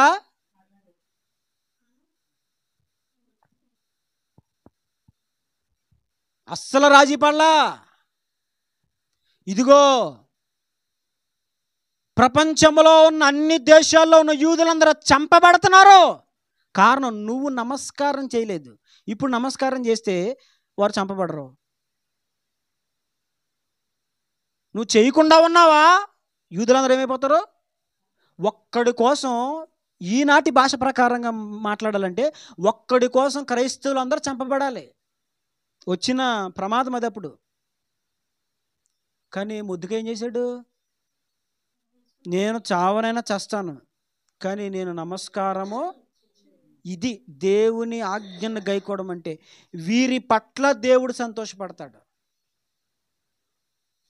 దేవుని ఉద్దేశం ఏంటి? నీవు ఆయనకు ఉత్సవం చేయాలి. ఏది ఉత్సవం? ఆయన మాట వినడమే, ఆయన ఆజ్ఞలు గైకోవడమే, ఆయన కట్టడలు అనుసరించి నడవడం, ఆయనకు ఉత్సవం చేయడం. దాన్ని బట్టి దేవుడు సంతోషపడతాడు. అంతేగాని కాసు బంగారం మట్టుకొచ్చేసి ప్రభుకి ఇచ్చేసి హ్యాపీయా ప్రభు హ్యాపీయా మరి కాసు తెచ్చేసాను ఆయనే సంతోషపడ్డాడు. ఇద్దరు బల్లట్టుకొచ్చారు, కయ్యూను హేబేలు. ఇద్దరు బలికి దేవుడు సంతోషపడిపోయాడా? ఎందుకని? అర్పించాడు కానీ అయ్యగారు సరిగ్గా లేడు. అయ్యగారు మనసు సరిగ్గా లేదు. నామకార్థం, మొక్కుబడి, ఏదో పెట్టాలి, ఏదో ఇవ్వాలి, ఏదో చెయ్యాలి, ఏదో రావాలి, ఇది ఆ క్యాండిడేట్. కానీ ఈయన నా దేవునికి బెస్ట్ ఏది, ఎలా చేస్తే నా దేవుడు సంతోషపడతాడు అని ఆలోచించి అది చేశాడు. ఇప్పుడు అది చేస్తారా? లేదండి. కుర్చీలెట్టేసి పరిగెట్టేస్తున్నారు ఇప్పుడు. గేమ్స్ ఇప్పుడు ఇవన్నీ వచ్చేసినాయి. ఏంటిది? మందిరాలనండి. కొన్ని మందిరాల్లో పోటీలు, ఆటల పోటీలు అంటండి. ఎందుకు ఆటల పోటీలు? జనవరి 1గా అంట అప్పుడు గిఫ్ట్లు ఇస్తారంట. దానికి ఇప్పుడు ఏంటి? ఆటలు ఏంటిది? కబడ్డీ కబడ్డీ కబడ్డీ కబడ్డీ కబడ్డీ కబడ్డీ. అప్పుడు ఏదో చెప్పిపోరు, దూచ్చా దూచ్చా ఇది అనేవారు. కబడ్డీ కబడ్డీ. మళ్ళీ ఇంకేంటిది, స్పూన్ నోట్లో ఎట్టుకొని ఆ స్పూన్ మీద నిమ్మకాయ ఎట్టి ఇప్పుడు ఏం చేయాలంట, అది ఏమైపోకూడదు, మరి పడిపోతే మరి భూకంపం వచ్చేది ఇప్పుడు మరి. ఇక ఈ నానా రకాల ఆటలండి. ఇక నేను చెప్పలేను, నాకు తెలియని చాలా ఉన్నాయి. మొత్తం ఆటలే ఎక్కడా. మళ్ళీ బైబిల్ పోటీలు అంట. బైబిలు పోటీలు చేయడానికి ఇవ్వలేదు దేవుడు, చదివి గైకుంటాకి ఇచ్చాడు దేవుడు. బైబిల్లో ఫస్ట్ ప్రైజ్ వస్తే 5,000. సిగ్గు బుద్ధి ఉండాలి అలాంటి వాళ్ళకి. ఒకసారి ఒక అక్క నన్ను అడిగింది, క్విజ్లో నువ్వు సారగా ఉండాలంది. బాబు నేను రానమ్మా, నేను అలాంటివి చేయను, సారగా గీరగా నేను ఏం రాను బాబు, నేను అవి చేయను, దానికి నేను సపోర్ట్ చేయను, అది వాక్యానికి వ్యతిరేకం అని చెప్పేశాను. ఇప్పుడు ఏం చేయాలి, అక్కడ కూర్చొని హ్యారీకి 2 మార్కులు, హ్యాన్సీకి 100 మార్కులు అని చెప్పాలి. ఇప్పుడు అక్కడ ఏంటిది బైబిల్ పోటీయా? బైబిల్లో ఉన్న చేతి డబ్బులు ఇస్తావా? ఇదేదో డబ్బాలెల్లాగా ఊపి తీసిన లాటరీ టికెట్లాగా లేదు. చిన్నప్పుడు గుర్తుందండి, కొట్టుకాడికి వెళ్ళి ఏం చేసేవాళ్ళం మనం, డబ్బాలెల్లా ఊపి అందులో కారు ట్రైను రకరకాలన్నీ పెట్టేవాడు. ఇప్పుడు ఏం చేసేవాళ్ళు, ఇలా గులకరించి తీసుకురాబోయే ఒకటి అనేవాడు, తీసి గీకేసేవాళ్ళం. నెంబరు 42 42 42 42. ఎక్కడ 42 ఏమి వచ్చేది కాదు. ఎన్నిసార్లు గీకాను, ₹10 దొరికితే సార్లు గీకేసేవాడిని వెళ్ళి నేను. మీరు గీకారు లేదా దాసో, గీకావా? ₹10 దొరికితే చాలు వెళ్ళి గీకేసేవాడిని. ఎప్పుడు చూసినా ట్రైన్ వచ్చేద్దేమో, ట్రైన్ వచ్చేది, ఎప్పుడు రాలేదు. రాదది రాదు. ఆడేం చేస్తాడో, దానికి ఎంత కాస్ట్ అయిపోయిందో అన్ని రూపాయల కార్డులు తయారు చేస్తాడు. అర్థమైందా? అన్ని రూపాయల కార్డులు తయారు చేస్తాడు. అందులో ఎన్ని సరుకులు ఉన్నాయో అన్ని కార్డులకి నెంబర్లు ఇస్తాడు. అర్థమవుతుందా? ఆడికి ఖర్చుపెట్టింది నువ్వు గీకింది సరిపోయిందా, చెల్లి. మనం ఏమనుకుంటాం, ₹10 వచ్చేస్తుందంట.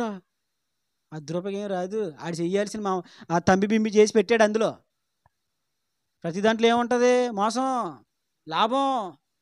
మోసాలు ఏమీ లేకుండా ఏమీ లేదు. ఈ రోజున ఆటలు వచ్చేసినాయి. ఎక్కడ చూసినా దేవునికి ఉత్సవం చేసేది లేదు, వారికి వారే సంతోషపడే పరిస్థితులే కనబడుతున్నాయి. ఇప్పుడు దేవుడు సంతోషపడాలంటే ఏం చేయాలంటున్నాడు? మొదటిగా ఆయన ఇచ్చిన ధర్మశాస్త్రము వాక్కులు మనం ఏం చేయాలి, గైకోవాలి. ఆయన మాట వినాలి. ఆయన మాట వింటేనే సంతోషం. అందుకనే చూడండి, సమూయేలు గ్రంథంలో కూడా మనకు తెలిసిన మాట 15వ అధ్యాయం 22వ వచనంలో చూడండి. సమూయేలు గ్రంథము 15వ అధ్యాయం 22వ వచనం. మొదటి సమూయేలు 15:22. అందుకు సమూయేలు చూడండి, తాను సెలవిచ్చిన ఆజ్ఞను ఒకడు గైకొనుట వలన యెహోవా సంతోషించినట్లు ఒకడు దహన బలులను అర్పించుట వలన ఆయన సంతోషించిన. చాలు, ముమ్మార్లు దేవుడు ముమ్మాటికి మాట్లాడుతున్న మాట ఏంటి? ఆయన మాట్లాడుతున్న మాట ఏంటి? తాను సెలవిచ్చిన ఆజ్ఞను ఒకడు గైకొనుట వల్ల యెహోవా సంతోషించినట్లు ఒకడు దహన బలి ఇంకా ఇతర బలులు అర్పణలు అర్పించుట బట్టి దేవుడు సంతోషపడతాడా? కాదు. మరి ఎలా సంతోషపడతాడు? తాను సెలవిచ్చిన మాటను ఒకడు గైకొనుటను బట్టియే దేవుడు. దేని బట్టి దేవుడు సంతోషపడతాడండి? అది నువ్వు ఉత్సవం చేయడం అంటే దేవునికి. చర్చికి చుట్టూ లైటింగ్ పెట్టేసి, పెద్ద స్టేజ్ వేసేసి, స్టేజ్ మీద పొగేసేసి, ఒక పశువుల పాక వేసేసి, పశువుల పాకలో యోసేపు తెచ్చేస్తారు. అప్పటికప్పుడు మరి ఎక్కడ నుంచి తెచ్చేస్తారో తెలియదు. యోసేపు మరియమ్మ తెచ్చేస్తారు, పిల్లలను కూడా తెచ్చేస్తారండి. తెచ్చేసి అక్కడ పాకేసి అందులో పశువుల సలలో మరియమ్మ గర్భన ఎప్పుడని. తర్వాత ఏంటది, గొర్రెల కాపర్లో జ్ఞానులు మొత్తం అక్కడ పెడేస్తారు. ఎక్కడ చర్చి పక్కన మొత్తం షెడ్ వేసేస్తారు. చెట్టు 7 into 7 స్టారు. పోయిన సంవత్సరం మనం ఎంత పెట్టారా? 6 into 6. ఇప్పుడు ఎంత పెట్టాలా? 10 into 6. పెరుగుపాలు పొడుగు పెరుగుపాలా. రే రే పై కట్టండిరా, ఊరంతా కనబడాలి. అది కాదు, నువ్వు కనబడాలి ఊరికి. అసలు నీ బతుకు కనబడాలి, నీ నీతి ప్రవర్తన, నీ మాదిరికరమైన జీవితం, నీ పరిశుద్ధ జీవితం కనబడాలి మనుషులకి. నువ్వు కట్టే తారా ఎవడ కనబడాలి? అది మన జీవితాలే వెలగాలి, మన జీవితాలు ప్రకాశించాలి. ఉత్సవం దేవునికి చేయాలి. అది ఎలా? ఆయన మాట వినుటయే ఆయనకు ఉత్సవం చేయడం. ఇంకేంటి ఉత్సవం చేయడం? కొన్ని మాటలు చెప్పి ముగిస్తాను. చూడండి, ఇంక చాలా పాయింట్లు ఉండిపోయినాయి. దేవుని చిత్తం అయితే వచ్చే వారం ధ్యానం చేద్దాం. ఇర్మియా గ్రంథము 9వ అధ్యాయం 24వ వచనం.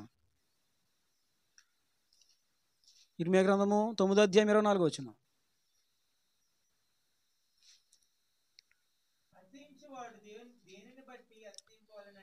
అతిశయించువాడు దేనిని బట్టి అతిశయింపవాలనగా, చూడండి చూడండి, భూమి మీద కృప చూపుచు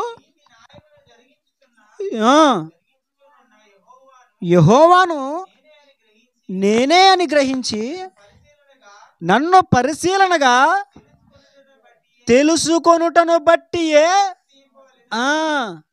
అట్టి వాటిలో నేను ఆనందించువాడనని యెహోవా.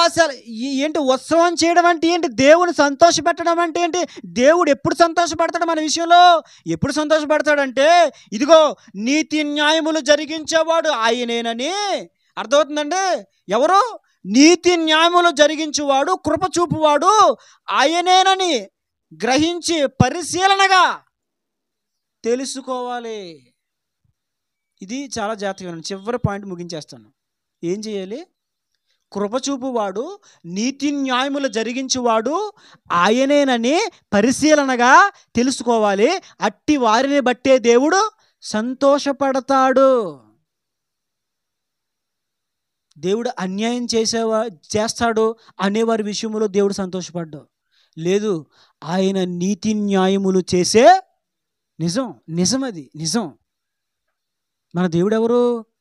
నీతి న్యాయములు జరిగించే దేవుడు. ఏదైనా మేలుకే జరుగుతుంది. ఏదైనా ఏం జరుగుతుందండి? చిన్నప్పుడు మా చర్చికి ఒక సహోదరులు వచ్చేవారు. పెద్ద ఆయన మంచి యవ్వన కాలంలో ఉన్నప్పుడు, ఆయన మంచి యవ్వన కాలంలో ఉన్నాడు. అప్పటికే వాళ్ళిద్దరు అన్నదమ్ములు. ఇద్దరు అన్నదమ్ములు అయితే అన్నయ్య ఎక్కడికో వెళ్ళి సంథింగ్ కారు ఆటో అనుకుంటున్నాను, ఆటోలో వెళ్తూ ప్రమాదవశత్తు ఈ ఆటో మీదకి లారీ పడిపోయింది. పడిపోతే లారీ కింద ఆటోలు ఇరుక్కుపోయాడు వాళ్ళ అన్నయ్య గారు. సడన్గా భయంకరమైన పరిస్థితికి వెళ్ళిపోతే అప్పుడు ఆయన్ని తీసి అందులో నుంచి తీసుకెళ్ళి హాస్పిటల్లో పెట్టారు. చాలా కాలం హాస్పిటల్లో ఉంచారు. ఆ టైంలో ఆయనకి కోకోనట్ వాటర్ పట్టించాలి ఎక్కువగా అని చెప్పారట. అప్పుడు వాళ్ళకి చెట్లు ఉన్నాయి ఇంటికాడ.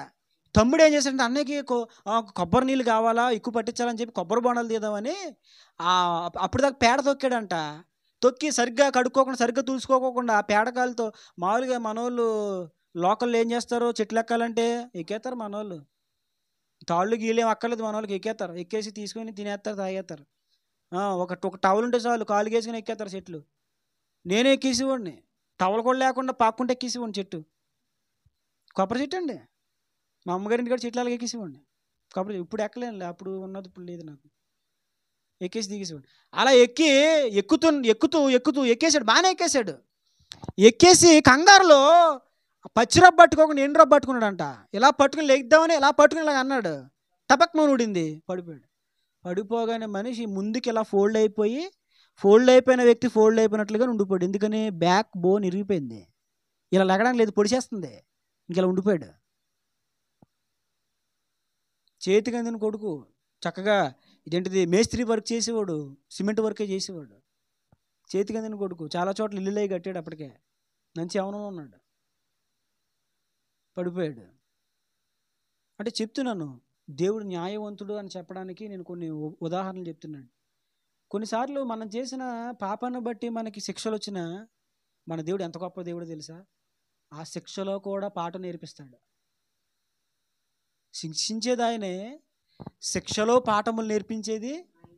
మీకు ఇంకో విషయం చెప్పనా? ఆ శిక్షలో కోలుకొనగలిగిన సామర్థ్యము, డబ్బు ఇచ్చేది కూడా ఆయనే. మీరు గమనించారు అది ఎక్కడైనా? ఆ శిక్షలో మీకు విషయం చెప్పనా, దేవుడు కొట్టినప్పుడు చూసి కొడతాడు ఎవరినైనా సరే, చూడకుండా కొట్టడు. నేను కొడితే కోలుకోగలడా అని చూసి కొడతాడు. ఒకవేళ ఆయన కొట్టాలనుకుంటే కోలుకోగలిగిన మార్గాలు ఏర్పరిచి కొడతాడు. అప్పుడు ఎంత ప్రేమ కలిగిన దేవుడు అండి. చూసారా, కొంతమంది కొట్టేసి దిక్కున్నా కూడా చెప్పుకోరా అంటారు. మన దేవుడు అలా కాదు, కొట్టి నీ దిక్కు నేనే రా అంటాడు. దేవునికి మహిమ కలుగును గాక. చూసారా ఎంత ప్రేమ కలిగిన దేవుడు. చూసారా, కొట్టేది ఆయనే, మళ్ళీ నానా నీ దిక్కు నేనే రా. ఎంత తప్పు ఎలా చేస్తాను, ఇన్ని లక్షల రూపాయల ట్రీట్మెంట్కి ఎలాగ వస్తాయి అని అనుకున్నావు, నువ్వు ఎలా ఏర్పాటు చేసి చూసావా. ఎందుకో తెలుసా, కొట్టింది ఆయన కాబట్టి. అంటే నేను ఎందుకు చెప్తున్నాను తెలుసా, ఇలాగా దేవుణ్ణి పరిశీలనగా తెలుసుకునే వారి విషయంలో దేవుడు సంతోషపడతాడు. తెలుసుకున్నావా, భూమి మీద ఉన్నవారందరి పట్ల కృప చూపుచు నీతి న్యాయములు జరిగించేవాడు ఆయనేని పరిశీలనగా తెలుసుకున్నావా. నువ్వు అలా తెలుసుకునే బిడ్డగా ఉంటే నిన్ను బట్టి దేవుడు సంతోషపడతాడు. కీడు రాగానే దేవుడు అన్యాయం చేశాడు, దేవుడికి స్వార్థం ఉంది, స్వార్థపరుడు దేవుడా, దేవుడు లేదు, దయ్యం లేదు, ఇంకేమీ లేదు. అది కాదు. ఎవరిని బట్టి సంతోషపడతాడైనా పరిశీలనగా తెలుసుకోవాలి. పడిపోయాడు, వంగిపోయింది, బోను ఇరిగిపోయింది. ఏలింట్లో వాళ్ళు ఏం చేశారంట, ఇలా వంగిపోయిన మనిషిని ఇలా పెట్టి నడుము మీద అడిగేసి తొక్కారంట. తొక్కొచ్చాలగా, వాళ్ళెంత గొనలో చూడండి. తొక్కేసరికి ఉన్నది కాస్త మొత్తం ఊడింది, హాస్పిటల్ తీసుకెళ్తే ఏమని తెలుసా, ట్రీట్మెంట్ చేశారు కానీ సెట్ అవ్వలేదు. ఇక్కడి నుంచి కాళ్ళ వరకు ఈ బోన్ అతికింది కానీ స్పర్శిపోయింది, మొత్తం స్పర్శిపోయింది. నేటికి కూడా ఎలకలేమన్నా కొరికిని అనుకో తెలీదు, స్పర్శ తెలీదు. ఇక్కడ నుంచి స్పర్శ ఉండదండి, ఈరోజు స్పర్శ ఉండదు. ఒకరోజు మంచి వేసవకాలంలో రోడ్డు మీద వెళ్తూ తారు రోడ్డు మీద అర్జెంటుగా టూ సైడ్కి వెళ్దామని రోడ్డు మీద భయంకరమైన మలమల కాలిపోతున్న రోడ్డు మీద దిగిపోయాడంట. అలాగే బండి మీద దేక్కొని దిగిపోయి కాలకృత్యాలు తీర్చుకుని బండి ఎక్కేసాడు. మలమల కాలుతున్న ఎండకి కాళ్ళు వేడిలో వచ్చేసి బొబ్బలు వచ్చేసి గమనించుకోలేదు, తెలీదు, స్పర్శ తెలీదు. రెండో రోజు చూస్తే మొత్తం ఇంత బొబ్బలు వచ్చేసి మొత్తం నీళ్లు కట్టేసి కాళ్ళకి. కొన్నిసార్లు ఎలకలు కొరికేసి నేనే చూసేవాడిని. ఒకప్పుడు చేతికి అందిన మనిషి ఏమైపోయాడండి. అంటే దేవుడు స్వార్థపరుడా. మీకు విషయం చెప్పనా, మీకు ఎందుకు దేవుని పరిశీలనగా తెలుసుకోవడం అంటే ఇదే. గమనించండి, మన ఫ్యూచర్ పోయిందని అనుకుంటున్నాం, కానీ దేవుడు ఎంత ప్రయోజకునిగా చేశాడో తెలుసా వ్యక్తిని.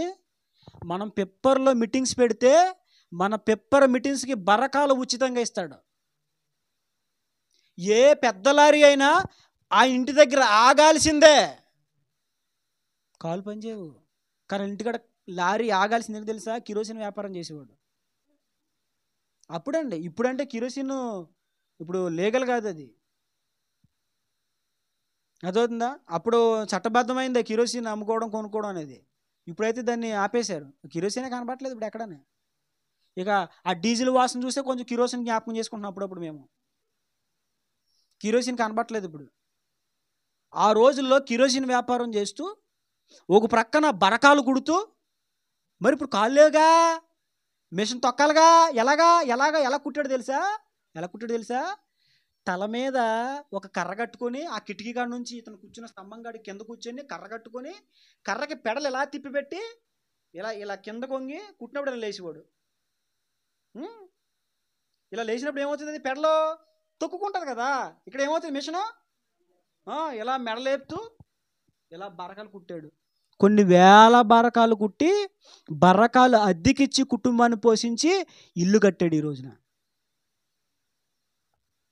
వాళ్ళ అన్నయ్యకి కూడా దిక్కయ్యాడు. ఈ రోజున కాళ్ళు చేతులు కలిగిన వాళ్ళ అన్నయ్యకి దిక్కయ్యాడు.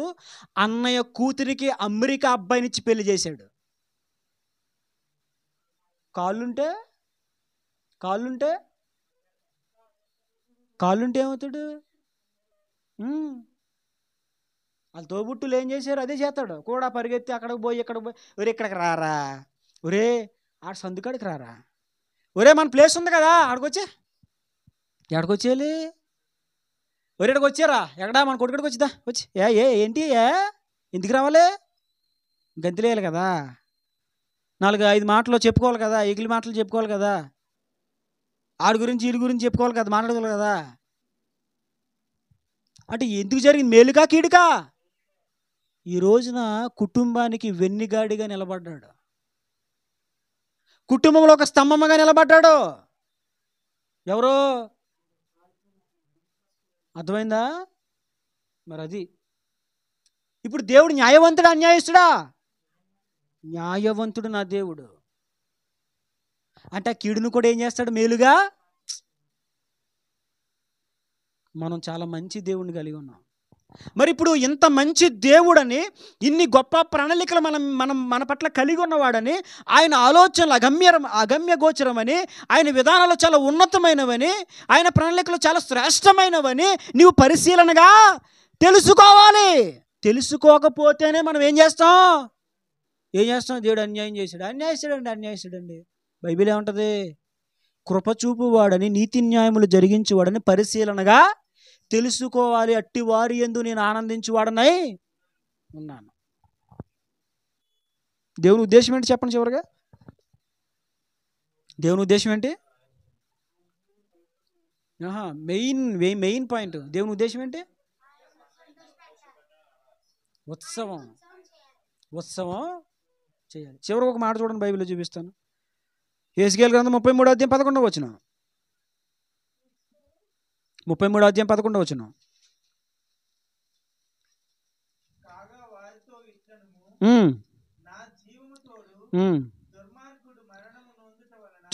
చూడండి. దుర్మార్గుడు మరణము నొందుట వలన నాకు సంతోషం లేదు. దుర్మార్గుడు తన దుర్మార్గత నుండి మరలి బ్రతుకుట వలన నాకు సంతోషము. దుర్మార్గుడు తన దుర్మార్గత వలన చనిపోవడం దేవునికి సంతోషం కాదు. మనం చచ్చిపోవడం దేవునికి సంతోషమా? ఏమండి? మరి ఏంటి? దుర్మార్గుడు తన దుర్మార్గత నుంచి మరలి దేవుని వైపుకు తిరుగుట ఆయనకి సంతోషం. ఏది సంతోషం తెలుసుకోవాలి మనం. ఏది సంతోషం తెలుసుకోవాలి. దేవుని ఉద్దేశం ఏంటి? అరణ్యములో నా ప్రజలకు ఉత్సవము చెయ్యాలి. ఇది ఆయన ఉత్సవము. ఆయనకు ఉత్సవం చేయడం అంటే ఇదే. ఆయన మాట గైకోవడం, ఆయన చెప్పినట్లుగా నడవడం, ఆయన పరిశీలనగా తెలుసుకోవడం, మన దుర్మార్గతలు విడిచిపెట్టుకోవడం, చెడు బుద్ధులు విడిచిపెట్టుకోవడం, పాపాన్ని విడిచిపెట్టుకోవడం, బూతులు మానుకోవడం, వ్యర్థమైన మాటలు మానుకోవడం, దేవునికి అసహ్యమైన, దేవునికి నచ్చని, దేవునికి వ్యతిరేకమైన, దేవునికి విరుద్ధమైన ప్రతి హేయమైనటువంటి కార్యములు విడిచిపెట్టుకోవడమే దేవునికి మన ఉత్సవము చేయడం. కాబట్టి ఆలోచించండి, చేస్తున్నారా ఉత్సవం? మీ ద్వారా దేవుడు ఉత్సహిస్తున్నాడా? సంతోషపడుతున్నాడా దేవుడు? ఆలోచించండి. ఇకనైనా దేవుని సంతోషపెట్టేవారుగా మారండి. మీ మాట అయినా, మీ చూపు అయినా, మీ ప్రవర్తన అయినా, మీ ఆలోచన విధానమైనా, అంతేకాదు మీరు వాడుతున్న ప్రతి వస్తువు ద్వారా కూడా దేవుని సంతోషపెట్టాలి. ఏం చేయాలండి? ఇప్పుడు అలాగ అరకు వెళ్ళాం, టూర్ వేసాం. టూర్ వేద్దాం అరకు ఒకసారి చెప్పండి. టూర్ వేద్దామా? ఇప్పుడు టూర్ వేసాం, వేద్దాం. భవిష్యత్తులో దేవుని కృపను బట్టి వెళ్దాం అరకులో ఒకసారి. అక్కడ మనం తెలుసుకున్నారు కాబట్టి అక్కడ కూడా ఒక స్వార్థ గుడికి ఏర్పాటు చేసి వచ్చేద్దాం. చూసినట్టుగా వెళ్ళి ప్రార్థన ఏర్పాటు చేసుకుని వచ్చేసి. ఇప్పుడు అలా వెళ్ళినప్పుడు ఏం కనబడతాయి? బొర్రా గుహలు. అంతేకాదు పర్వతాలు. ఇప్పుడు ఈ సీజన్లో అయితే ఏంటది? మంచు కోసం పరిగెడతారు జనాలు. ఇప్పుడు ఈ సీజన్ అంతా అదే. మొత్తం అసలు ఖాళీ ఉండవండి రోడ్లన్నీ. ఇప్పుడు మంచి సీజన్ ఇది. ఇవన్నీ చూస్తాం అక్కడికి వెళ్ళినప్పుడు. చూస్తున్నప్పుడు ఏం చేయాలి?